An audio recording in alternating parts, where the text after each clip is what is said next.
Hey, welcome everybody. Welcome. Thank you for joining me. Listen, this is my Monday Freight Broker Bootcamp Live, and here we are. It's noon Eastern time. Thank you for joining me. Again, today, we're going to be doing another live Q&A. So hold your questions, okay, before we get started, because they're going to get lost somewhere in the feed. So hold your questions real quick, but we are going to be doing a live Q&A. So if you have questions about starting a successful freight broker, freight agency business, or growing that business, that's what we're here for. I'm going to be doing live Q&A. I'll probably have more questions than I have time. I'll do my absolute best to try to answer those questions for you as we move along. But that's what we're going to be doing today. For now, hit me up in the comments with the city and state you're logging in from. We'll try to do some shout outs, and then we'll jump into the Q&A. But again, hold your questions for now. Also, if you're catching this on replay, it's not live, just hit me up with hashtag replay, and you can still type your questions in here after this live and on replay, because I do come back in and I'll try to answer those questions maybe in the comments or in the thread below. Okay. So I'm excited that you guys are here. Appreciate it. Again, we got Sergio from Miami, Florida. We got Ember from Houston, Texas. We got Ona from Varstar Logistics or Varstar Alliance, but I don't know where they're from. We got Brian from Independence, Oregon. Scott from Lubbock, Texas. Wilson. We got Scott from Ramo from Plymouth Meeting, PA. We got Abdullah from Brampton, Ontario. Danny from Fort Myers, Florida. Matt from Gary, Indiana. Victor from Bronx, New York. Wilson is from Port St. Lucie, Florida. Welcome. Thank you. And Nina. Nina is a new student of Freight Broker Bootcamp. Thank you for joining, and thank you for being a part of the live. She's from Queens, New York. Lorenzo from Chicago. Jordan from El Paso. Corey, as always, from Billings, Montana. So listen, I want to thank you guys for being here. I know you guys are very busy. I've been doing a lot of these Q&As because I've been getting a ton of questions through YouTube. I've been getting a ton of questions through email. I've been getting a ton of questions through other social channels. And, so it tells me that you guys have a ton of questions. And so I really want to dedicate some of these weekly lives to just Q&A. Sometimes I come up here, I'll do a little bit of a training, and then we'll jump into Q&A. But I really want to dedicate this time to Q&A. I hope you guys are ready. And a few more shout outs. We got a LinkedIn user from Germany, although I don't know their name. We got Ona Truss from Michigan. All right, so we got people from all over the place. Without further ado, I'm going to grab a quick drink. What I want you guys to do before we get started, do me a huge favor. Hit the like button. I don't care if you're on LinkedIn. I don't care if you're on YouTube or on Facebook, no matter where you're at. The price of admission today is to listen in and to tune in. You didn't have to give your credit card. You didn't have to give me your email, none of that, okay? The price of admission is hit the like button. And then if you have questions, when I say go, hit me up in the comments. Matter of fact, if you have questions, start hitting me up in the comments now, no matter where you're at. I will try to get to everybody's questions today. And that's where we're going. That's the plan. Okay. That's the plan. That's where we're at. Let me put this on do not disturb. Sorry about that. So we don't have any disruptions, and off we go. Whoever has questions, whether that be about freight broker startup or freight broker sales or getting your bond or getting your authority or becoming an agent or mindset, or maybe you're struggling with the fear of failure or the fear of cold calling. I mean, we can touch on almost anything you have questions about. And again, I don't know all the answers, okay? But I've been inside this industry day in and day out for over 20 years. So I've been exposed to quite a bit. Plus, I've been an entrepreneur for 30 years with various other business experience. So I think I can probably pull from that experience and try to get you going in the right direction. Okay. So I hope that helps. All right. So what do we got? Luca asks, how do you quote hazmat dry freight? On the DAT, dry van and hazmat get quoted the same. I know hazmat is more expensive due to the extra cost, but not sure how to quote hazmat freight. Okay. So here's the reality. Not all van, if you're doing van hazmat, not all van carriers are hazmat certified or have a hazmat placard or are qualified to run hazmat. So let me just give you kind of an example. if there's this many vans, okay, in the market that can move your freight, there might only be this many vans that are hazmat certified. So the demand is going to be higher, right? The supply and demand. Now, if you look at the number of loads to the number of trucks, sometimes there's more of a delta there, okay? Again, there's less hazmat freight than there is just regular van freight. So what you have to look at is you kind of have to look at those ratios of trucks to loads, because again, that's what determines price, supply and demand. If we have more trucks than we have loads, then rates go down. If we have more loads than we have trucks, then rates go up. Okay, that's the basic framework of how freight works, and it's driven by supply and demand. So what you're going to have to do, no different than you're going to have to do when you quote a van load, is you're going to have to, if you really want to understand the spot market, you got to go beyond the rating tools, and you actually have to talk to carriers that are qualified to move that load to get the rates. Now, sometimes those rates may be very similar or very much in line. There may not be a big delta between a van load and a van hazmat load, but depending on supply and demand, sometimes that rate can go up.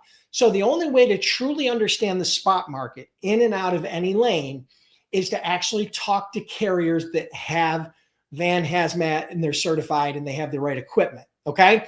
So that's going to give you a little bit of a feel as to what the delta is between just a regular van load and van hazmat. There's no tool out there. There's no rating tool out there that's going to consistently and predictably be able to tell you how to quote a van hazmat load. Okay. You need to do what I call find the market.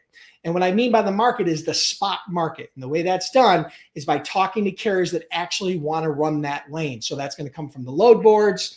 Maybe they're live trucks that are posted. Maybe you post the load, or maybe you're looking at some sort of lane history of carriers that have posted a van hazmat truck in a certain lane or in a certain region in the last 30, 60, 90 days. Okay. Hope that helps. Good question.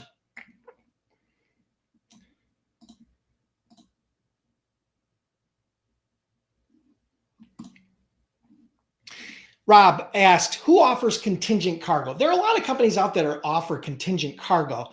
I do not have a company that I recommend right now. I'm in the process of kind of vetting a few providers that I will refer my students to, but I haven't finalized on anybody.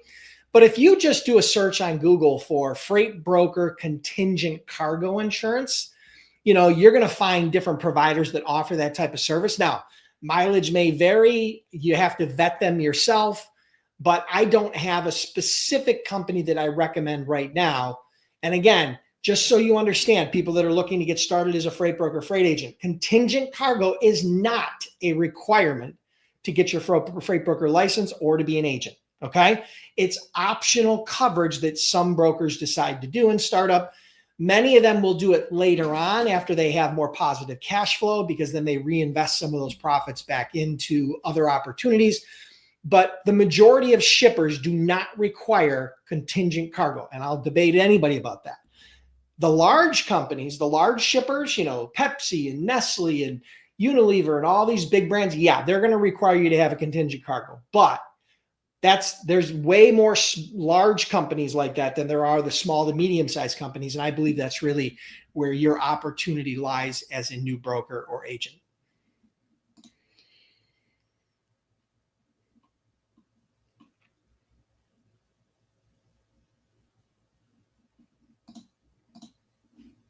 Hello, Dennis. I want to join your course from India. Sure. Just go to freightbrokerbootcamp.com. You can sign up online, get access, instant access, 24/7, 365 access to all the training. And we offer a 60-day, 100% unconditional money back guarantee if you want to do that. Okay.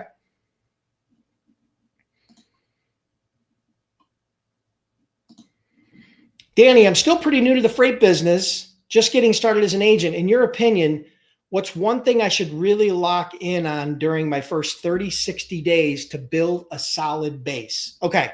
Couple of things. Number one, niche down. Find a niche. Do not try to be everything to everybody. Do not try to be a generalist in freight, because it's very hard to serve multiple masters at any time, but particularly when you first start. So, you know, 1 minute you're talking to somebody about a van load out of California, and the next minute you're talking about a flatbed load out of Texas, and the next minute you're talking about a heavy haul load out of the Northeast. It's very hard to be proficient in all of those things as a startup. So what you want to do is you want to niche down based upon whether that be some sort of industry or product or geography or equipment type, or maybe even a hybrid of that. Okay. So I'll tell the quick story again. I've told it 100 times. I apologize if you've heard it. When I first started as a freight broker back in 2003, we focused on van freight that originated in the Northeast, meaning New York, PA, New Jersey, up through New England. So it originated there. That's where it picked up, and it went west or south. Okay. So it was going west or south. That was our niche. Now that meant that if we ran across a shipper that had something shipping out of Florida or Texas or California or Chicago, and they asked us for a quote, that wasn't our niche. So we did not focus on that. We focused on shippers that had freight originating in the Northeast and going west or south. Now, why did we do that? Number one, we did that because we knew it was easier for us to become experts and proficient in that niche than it was to be a generalist. Number two, it was easier to understand for us who the carriers are that were there regular that we could load. Number three, it allowed us to better understand the rates in and out of that market because we were so focused on specific lanes and specific equipment. So I hope that helps. That's number one, is niche down. Number two, probably the biggest thing I can tell you is don't use generic sales scripts. Hey, you know, we've got trucks in your area. I wonder if we can move your freight. Or, hey, I'm a new freight broker. You know, we'd like to save you some money on your freight. Or, you know, hey, we got access to thousands of trucks. Wonder if we could quote on your loads. Those old school generic sales pitches are dead and should be buried in the cemetery. Okay. They're a waste of time. You're going to do more harm than good. The reason being is because shippers have heard them hundreds, if not thousands of times. And so now it automatically triggers a negative response. You need two words when it comes to sales: be different. Okay. Differentiate yourself. That doesn't mean that your service needs to be significantly different. It means that the conversations you're having with your prospects when you're cold calling or cold emailing or face-to-face have to be different. You have to be a little bit unique. You have to sound different in order to get their attention. Because again, the hardest part of sales is the first 5, 10, 15 seconds. Okay? Because you have to get their attention and you have to make a good first impression. If you don't, you know, it's a downward spiral from there. And that's the reason why a lot of people get shot down in the first 30 to 60 seconds because they sound like everybody else. So those are two pieces of advice that I would really strongly suggest you focus in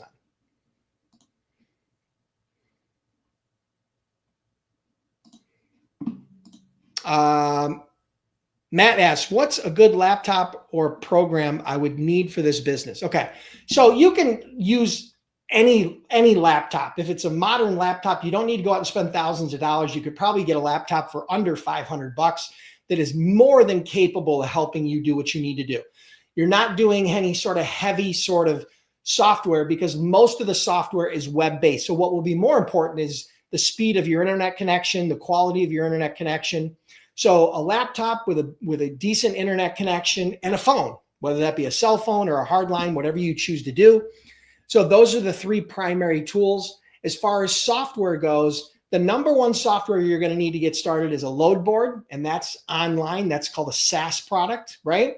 And so programs, companies like Truckstop or the DAT or Direct Freight or different load boards are where you're going to be able to understand the supply and demand, the rates, and you're going to be able to source carriers to move your freight. So those would probably be the few that you really need. Beyond that, you're not going to need a whole lot. After, you'll probably need a TMS fairly shortly, maybe not right at startup, but you'll probably need a TMS once you start moving some loads. That's a transportation management software. Most of those, again, are web-based now. So all you really need is, a decent computer with a browser and a decent internet connection. And those would be the primary tools that you would need from a tech perspective. Good question.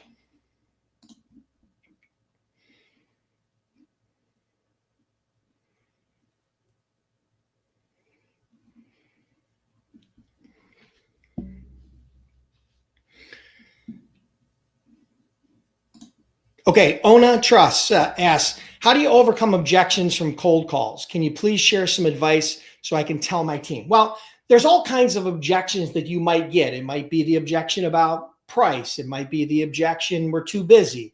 It might be the objection, we're happy with our current provider. Or it might be the objection of send me information, which is kind of a smokescreen objection, right? Or it might be the objection, we don't use brokers. Right? Or, hey, we only work with asset base. There's all kinds of objections you might get. And I can't share with you a rebuttal on all those objections, but here's what I can tell you. The key to this is to overcome objections. You have to first disarm your prospect. And what I mean by that is someone comes up with an objection and says, we're happy with our current provider. Rather than you getting, pouncing on them, what you want to do is you want to disarm them. So you disarm them by saying, listen, Dennis, don't get me wrong. I'm not here to try to steal business from one of your current providers. Okay. That's not why I called.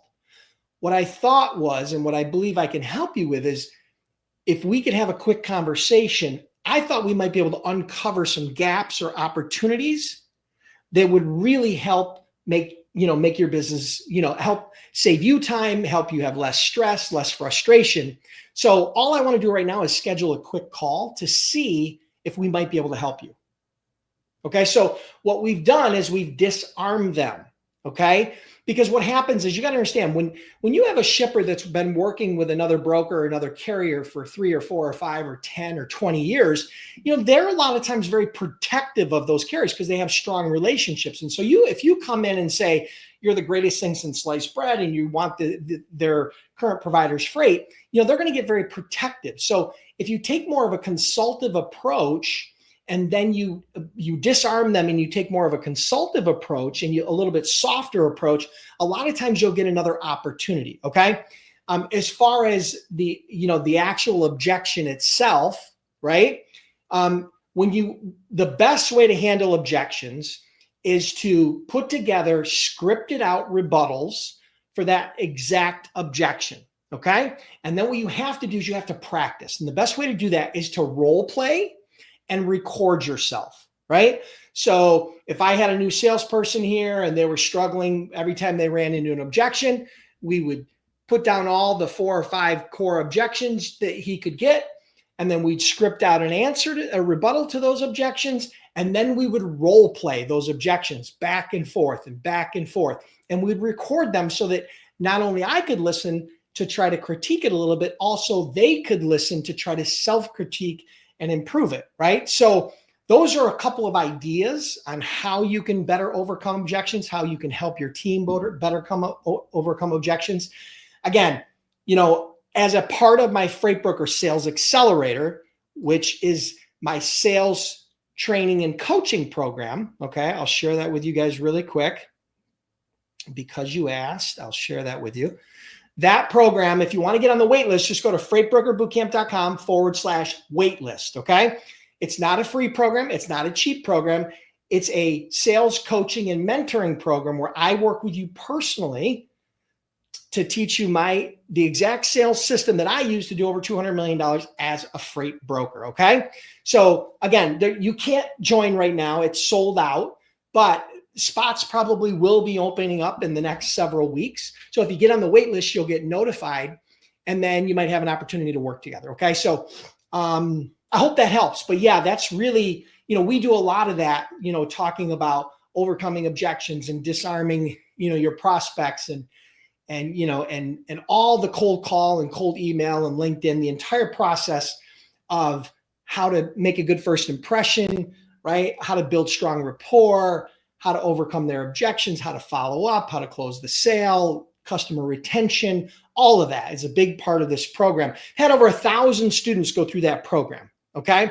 And we have a 9.2 out of 10 rating. Okay. So, I think we're hitting the ball pretty strong. We've had a lot of great success stories out of that program. So I hope that helps.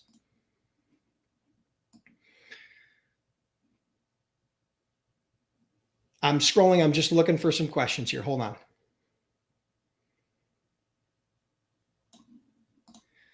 Okay, Nina says, agreement between broker and agent states that agent is personally responsible for cargo claims and there is no limitation on agent liability in case where shipper fails to pay. Is this fair?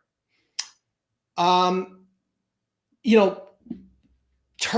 of the broker agent agreement are going to vary. Okay. But I, as a freight agent, would not assume liability for freight claims, okay, with no limitations on liability and work with that broker. That's just my personal experience, okay? Because number one, you don't have 100% of the benefit of that, right? And the broker has to assume some risk. So personally, I don't believe that that is the way for a broker to attract or retain quality agents. Now, again, brokers, what they should be doing and what a lot of them do is they get what's called, they'll get some sort of contingent cargo insurance, or they'll get some sort of, errors and omissions insurance to cover some of that, or they'll get, like account receivables insurance to ensure that if the payments aren't made, then at least the insurance is going to cover a big part of it, minus a deductible. So those are what a lot of the quality brokers do. But again, I can't represent what all brokers do, but I'm sure there are brokers out there that will have those types of terms. But personally, I, as an agent, would not assume 100% liability for freight claims, okay, for cargo claims. Hope that helps, Nina. Okay, Sergio, I have made some cold emails and no response and cold calls. Do you think I should try a company that their main work is getting shippers ready to negotiate with my company, at least to start running? Sergio, I don't even understand the question. Let me read it again. I have made some cold emails and no response and cold calls. Do you think I should try a company that their main work is getting shippers? Okay. Yeah, no, I don't think you should co-broker freight. That's what you're talking about. You're talking about you working with another broker, or you working with someone that, you need, if you want to build your business and you want to build the skills necessary to grow your business, you're going to need to understand how to get shippers. You're going to need to understand sales. All right. This is a sales driven business. It's just the way it is. If you can't sell, you're going to struggle. Here's the good news. Let me give the other side of the equation. You don't need hundreds or thousands of customers like most businesses. You really only need a small handful of shippers to earn a six-figure income. Most brokers that have 5 or 10 steady shippers, and I'm not talking big shippers, I'm talking like small to medium-sized shippers, are earning a six-figure income as a broker or an agent, okay? So you don't need thousands of customers. You just need to spend that first year building a good base of customers and then serving those customers, because each of those customers has a high lifetime value, and the nature of the business is a repeat type of business. It's a recurring business model where you'll be moving freight for them, not just one time, but you'll be moving freight for them daily, weekly, monthly, and that recurring nature gives you a lot of leverage. So I hope that helps.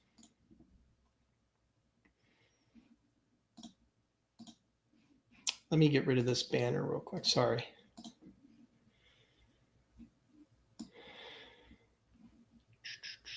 Give me a second. Trying to find out where I was.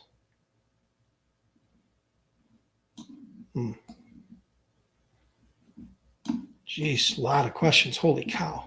I didn't realize we were going to have this many questions. I got lost in the feed there. Give me 1 minute.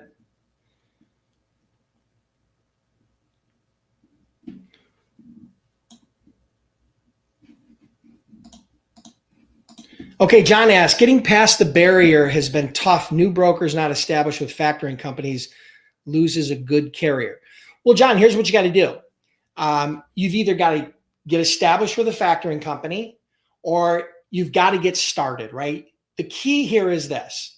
Yes, there are going to be carriers that won't run with a new broker because their factoring company won't work with you.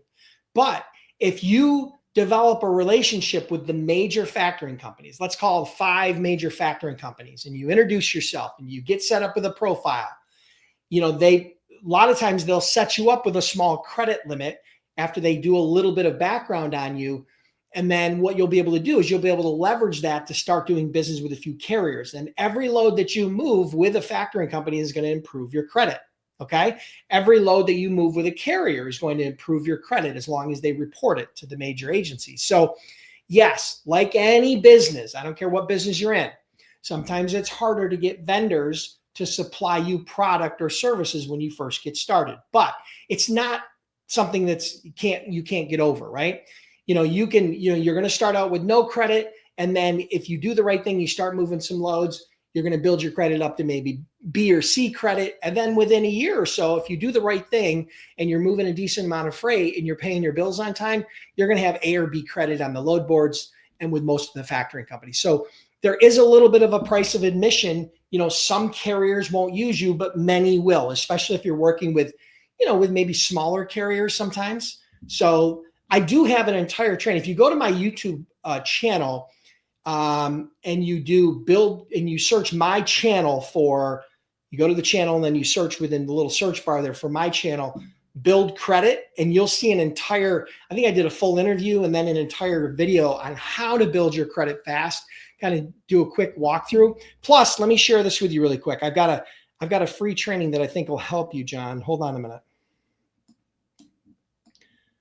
Okay, here you go. So if you guys are struggling with building your credit as a freight broker startup, go to freightbrokerbootcamp.com/broker credit.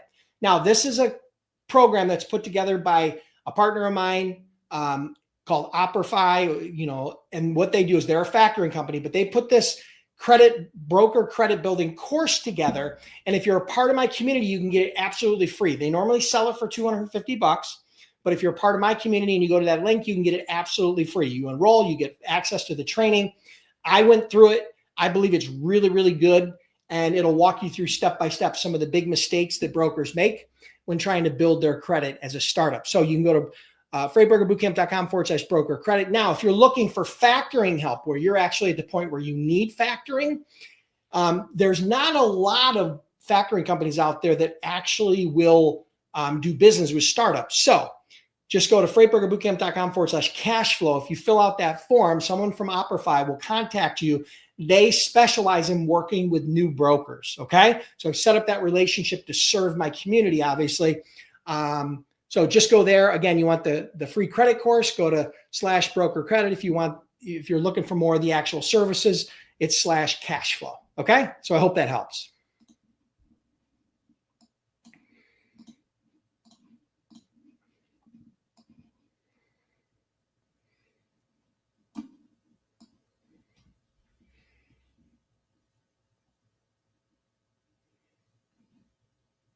Geez, I got a lot of questions. Hold on. We're going to definitely have more questions than we have time.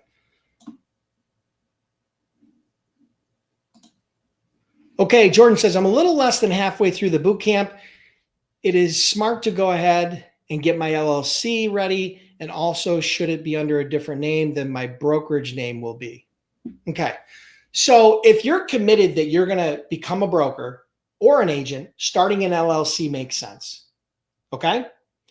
Because either one, you should probably run under some sort of an LLC or corporation. Now, I'm not a lawyer. I'm not here to give you legal advice, but just from a tax perspective and a legal perspective, it's a smart way to run your business. Okay. Now, as far as naming your LLC, it doesn't matter. When I named my LLC, it was Logistic Dynamics Inc. It was the name of the company that I was operating. It was the brokerage name. So it was consistent. Some companies want to set up an LLC with a generic name and then run, kind of doing business as out of that under another brand. I think that just gets very complicated and is unnecessary.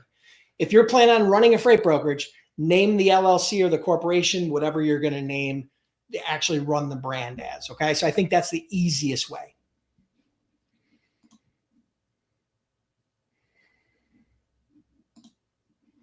Wilson asks, is there a market for dump trucks as a freight agent or broker? Yes, that is a niche that some brokers and agents focus in on.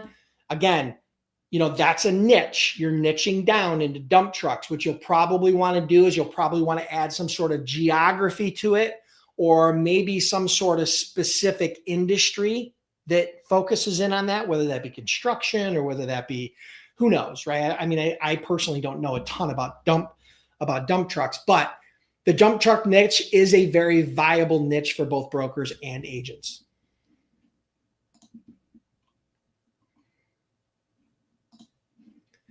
Quick question. I own my own authority as a freight broker. Is DAT or Truck Stop the best tool to find owner operators to speed up building my business with carriers? Both of them have a ton of carriers. Okay. I do not have data who has more owner operators. I would probably, let's see.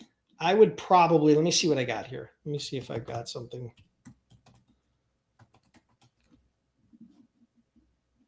Yeah, I would probably, let me just look this up really quick. Give me 1 second.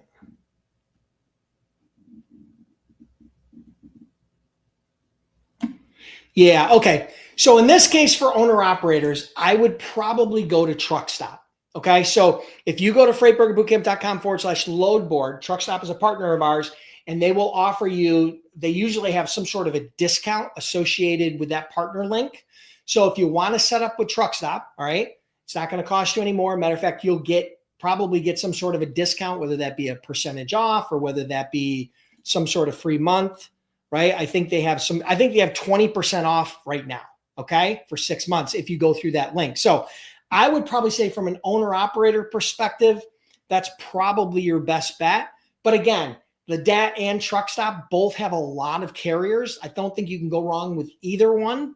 But again, for right now, I think just my gut's telling me probably go the Truck Stop direction. Okay, so freightbrokerbootcamp.com/load board.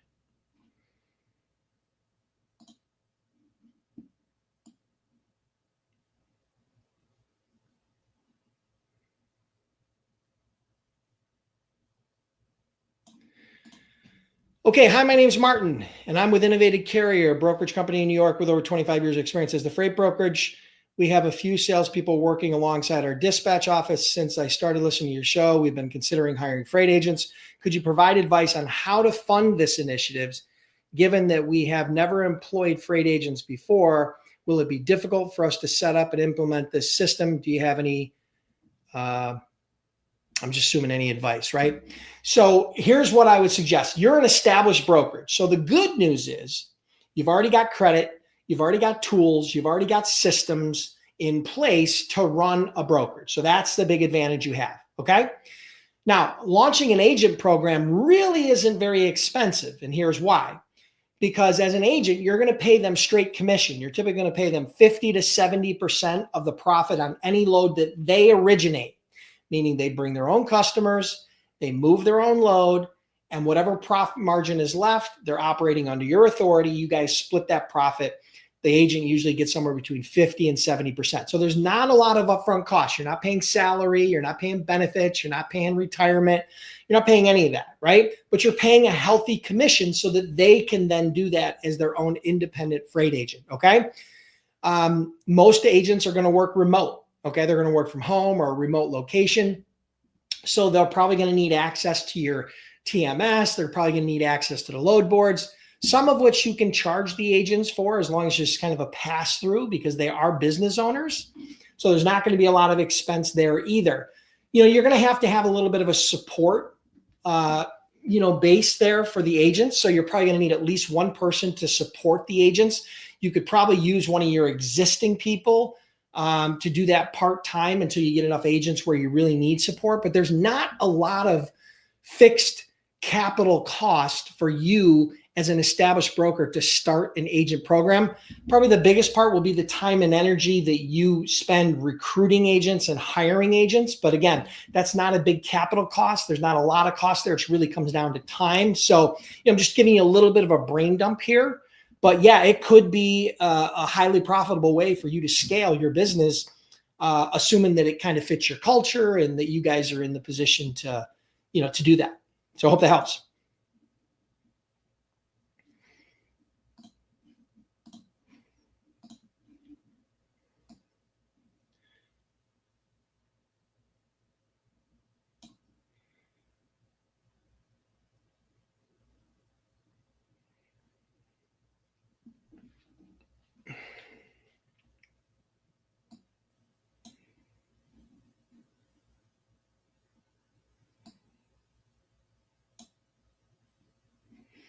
Okay, here you go. Here's a question. Which website do you recommend for finding shipper information, Thomasnet or Apollo?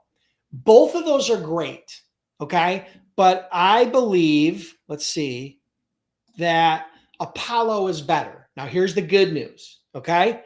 If you're looking to build a list of leads in your niche, let's say you're in the bottled beverage industry and you're focused on the Northeast, okay?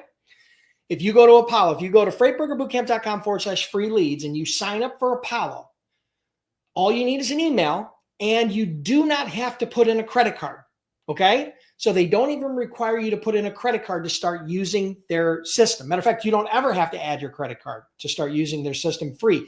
They have all kinds of free tools. You would go into Apollo, you would be able to click, bottled beverage, and then geography, you limit some geography, maybe the company size, maybe less than 500 employees or something. And then it would give you a list of all the companies and even the shipping managers or logistics managers or traffic managers, their names and the company names and the company phone numbers. Now, what you won't get for free is their direct dial, their mobile numbers, or their emails.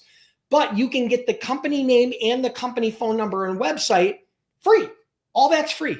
All you do is go to freightbrokerbootcamp.com/free leads, sign up for Apollo, costs you nothing, and you can build those sorts of lists. Now, they have ancillary services and other things that you can purchase along the way. Let's say, for example, you wanted to get the mobile phone numbers for the shipping managers on your list.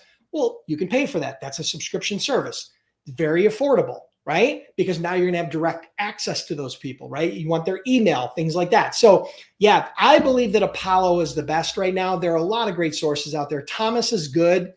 But I really like Apollo. They've got millions of manufacturers, distributors, producers, shippers in their database.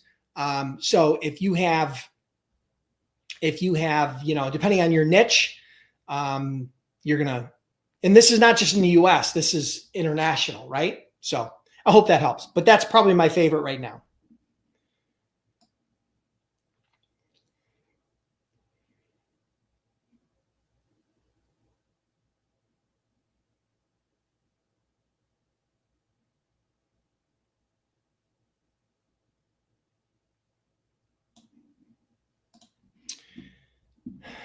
When we expect next batch of course, and will there be certification after completion of your course? Yes. So if you want to join Freight Broker Bootcamp Startup Program, okay, if you want to just join the Freight Broker Bootcamp Startup Program, you can join right now at freightbrokerbootcamp.com. You go there, you enroll, you'll get an email with your login, and you'll be able to get logged in within 2 minutes, okay? You'll have 24/7, 365 access to the entire training program. Once you complete the training, you message us, let us know you completed the training, we'll verify it. And then at that point, we will issue a certificate of completion that you completed the Freight Broker Bootcamp online training program, okay?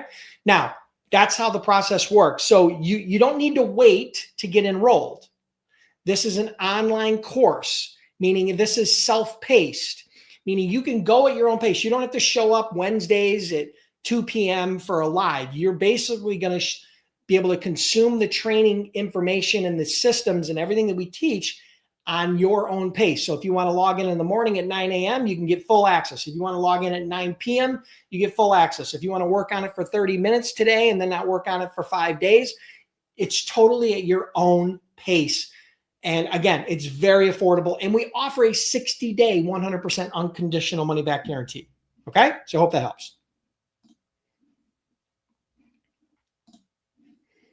And again, that's for startups, okay? That is not my sales accelerator. That's a different program. That's a coaching and mentoring program, okay? So this is for freight broker and freight agent startups, freightbrokerbootcamp.com. Hope that helps.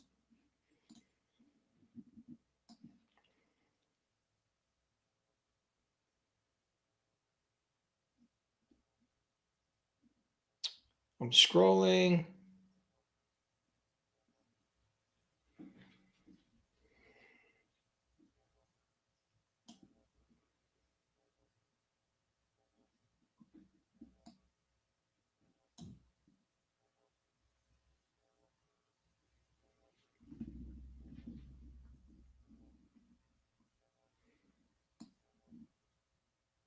I'm just scrolling. Let me find a question that I haven't already answered or that makes sense.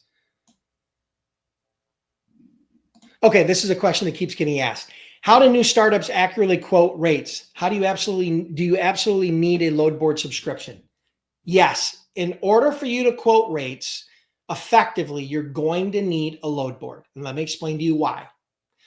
As a new freight broker or freight agent, you get a quote request from a shipper that has a flatbed load from Buffalo to Atlanta, okay? You have to do what I call find the market, which is find the spot market rate of what it's going to cost you to move a flatbed from Buffalo to Atlanta. The only way you can do that, there's a couple things you can do. Number one, you can use some of the rating tools that the DAT and TruckStop and other online rating tools to give you a little bit of a range. They're going to give you a baseline, okay? They're going to kind of give you a high to low. They're going to give you a starting point, okay? And maybe they'll give you an average in there, but you don't want to quote off that. What you'll do as a new broker is you will either post a load and then take calls from carriers, right? To try to find the market and have conversations with those carriers so that you can figure out what the market is. Now, you can't ask those carriers, hey, what do you want me to pay you on this lane? Or what do you charge for Buffalo to Atlanta flatbed? Because they all want $3 a mile. And what they want doesn't matter compared to what the spot market is. Remember, supply and demand. So you'd use the baseline that you figured out with the rating tools, and then you would start on the low end and you would try to identify capacity and the rates that it costs. You might find 5 carriers that, one was telling you that they'll run it for $1,500, one's telling you $1,700, one's telling you $1,750, one's telling you $2,100. Well, you're not going to quote the highest, you're not going to quote the lowest. You're going to kind of use the average to the low side of the average, and you're going to use that as your cost basis, and then you're going to mark it up from there. So whether you're taking inbound calls from loads that you posted, or whether you're calling trucks that are posted in that lane, or you're using lane history, some sort of lane history to identify carriers that have posted their trucks in those lanes over the last 30, 60, 90 days, then you're going to contact those carriers. And again, you're going to do what I call find the spot market. And then once you have an idea of what that spot market is, it's going to cost you, then you can mark it up from there. So if you find out the spot market's $1,500, you can reliably get a truck at $1,500. Then you're going to mark that up $150, $250, and then you're going to quote your load. The suggestion is when you first get started out, don't try to make 20% margins on every load. Focus on trying to make $100 to $200 a load just to get your feet wet and get the ball moving. And you can always raise your rates from there based upon the success that you're having. So I hope that helps.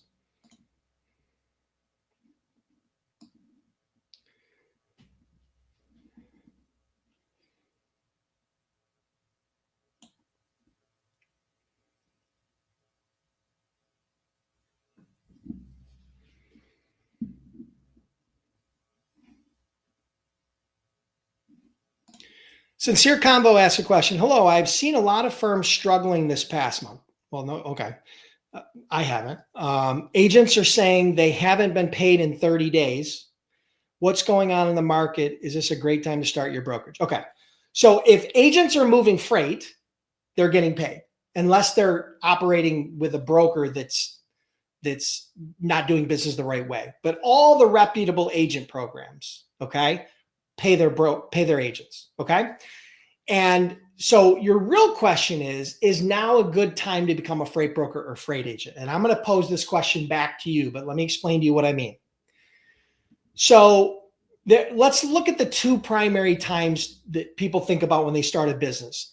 when the market is at a peak and or the market is in a down, has at the bottom of a downswing. Okay. Let's call it 2020, 2021, the market hit a record high. Okay. And then it went down, and now we're at more of a low end where the market really has kind of hit bottom and is poised to bounce back up. Don't think about the freight business. Just think about any business in general. If you have a industry that's up here at record highs, usually what happens? They go down. When you have markets that are at lows, and what do they typically do? They bounce back. So would you rather start a business when an industry's at a peak, or would you rather start it when it's at the bottom and poised to go up? There's no right answer, but I'm going to give you my personal opinion. This is the best time to start. Here's why. Because if you can, as a small business, as a broker or an agent, a startup, you only need a few customers to start generating positive cash flow. So it's not like you got to go out and land hundreds of customers, right, in order to be profitable. If you land 3, 4, 5 customers, you're in the green. Okay. You're going to have very little overhead as a new broker or a new agent. Okay. So the good thing is that if you can land those customers when the market is down, right, and then you catch it on the upswing, you're going to have a lot more momentum. But if you catch it when it's high and it goes down, now you don't necessarily have the skills in order to do business in any market, because you have to predictably be able to get and service customers in any market. Okay. So, and you can do the research yourself. Many of the largest companies in all of the primary industries, whether that be e-commerce, whether that be insurance, whether that be real estate, whether that be, software, whatever industry it is, many of the top companies in each of those industries started during a recession or in a major downturn of their industry or the global economy. Okay. So again, there's no right or wrong answer. Okay. But I want you to evaluate. Would you rather start at the peak and then have a much higher significant opportunity of it going down? Or would you rather start when it's on the lower end and have a much better opportunity to go up? You tell me. Okay. Hope that helps.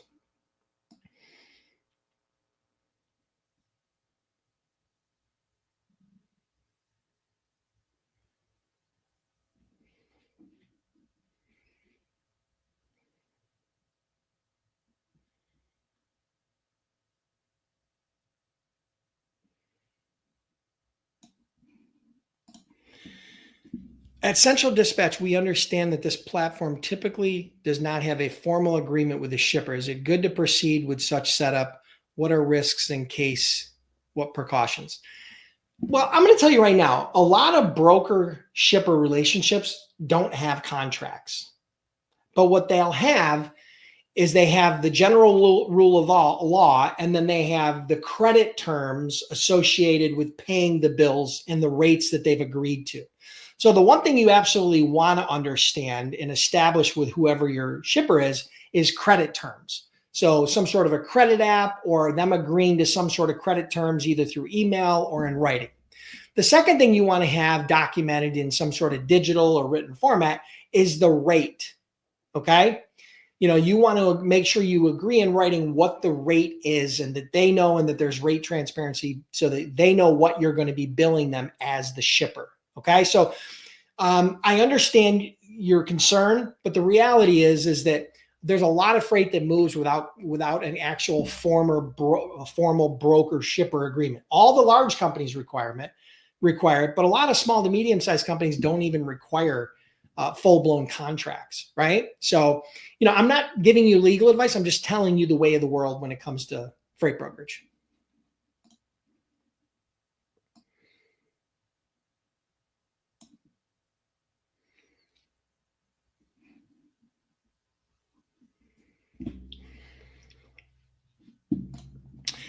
Scott, do you think hotshot freight is a good niche? Yeah, I think hotshot is good. It's just the hard part about hotshot is identifying the companies that actually use that service. Okay. So it's not like they advertise that they run hotshot loads, right? Or that they, so you're going to need to do the research to identify and understand what industries, right? What niches are more likely to use hotshot loads, are going to need hotshot loads. Okay. It's not just like a normal van or flatbed or reefer load, right? So it's sometimes hard to identify the industry. So if you can identify the companies, the industries, the products that highly use that, and then you can reach out to them, I think hotshot's a great niche. There's a lot of people that love it.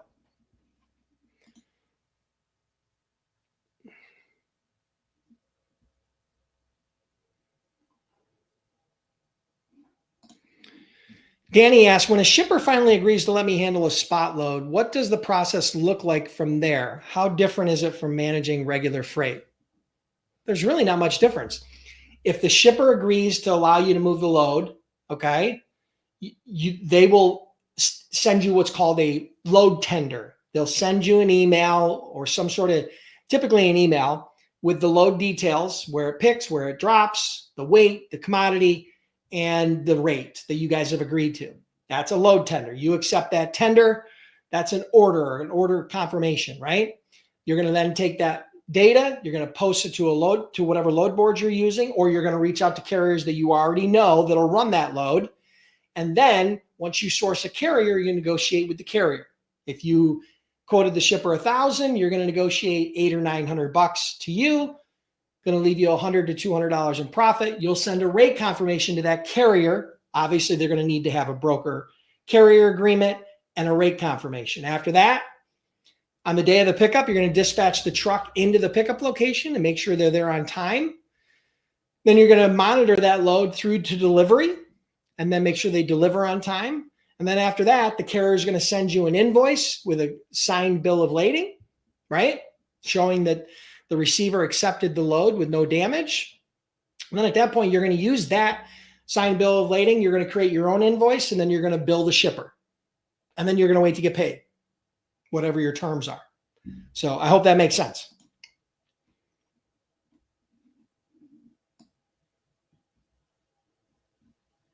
Okay, guys, listen, any of you who asked a question today, okay, I have a favor I want to ask of you. Okay, do me a favor. The price of admission for you in getting these questions answered is this. If you got value from this training today, okay, if I answered your question, if you learned anything from this training today, here's what I ask. I just typed it into the comments. You should see it, whether you're on LinkedIn or whether you're on YouTube or wherever you're at, you should see it.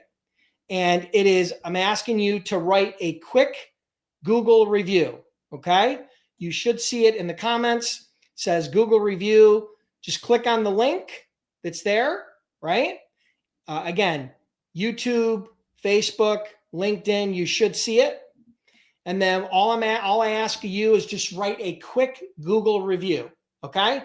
Of your experience in this live, or your experience with my course, or your experience in past lives, how whether that be, just give an honest review, 3, 4, 5 stars, whatever it is. Do me a favor and do that. That would be amazing. I truly appreciate it. Consider that your price of admission. We didn't ask you for a credit card to do this live. And if I get you guys to give me some good reviews based upon the feedback that I've given you, then obviously we'll continue to do these live Q&As on a weekly basis. Okay. So give me some incentive to come back here every week and do this for free for you guys. That's all I ask. And if you haven't hit the like button yet, fantastic. If I didn't get to your question today, I apologize. We spent almost an hour here. Come back next week. Maybe I'll try, if I can, get into the chat box later, maybe in the week. I might be able to reply to a few of your questions. But worst case scenario, come back next Monday for a new Freight Broker Bootcamp Live. I'm sure we'll have some Q&A in there. Again, thank you so much for being here. If you guys are curious about becoming a freight broker or a freight agent, just go to freightbrokerbootcamp.com, right? Let me just put it up here. Go to freightbrokerbootcamp.com. That's my startup program. If you're looking to just become a freight broker, freight agent, that's where you go. 60-day, 100% unconditional money back guarantee. If you're looking for sales help and how to get shippers, and you're looking for more of a sales coaching and sales mentoring program, then go to freightbrokerbootcamp.com/waitlist. Okay. It's closed right now, meaning you can't sign up, but you can get on the wait list so you'll get notified whenever spots open up. And again, that's sales coaching and mentorship program where I've had over 1,000 clients go through that program. Okay. So appreciate you guys being here. Have an awesome day. Have an awesome week. And we'll see you next Monday on the next Freight Broker Bootcamp Live.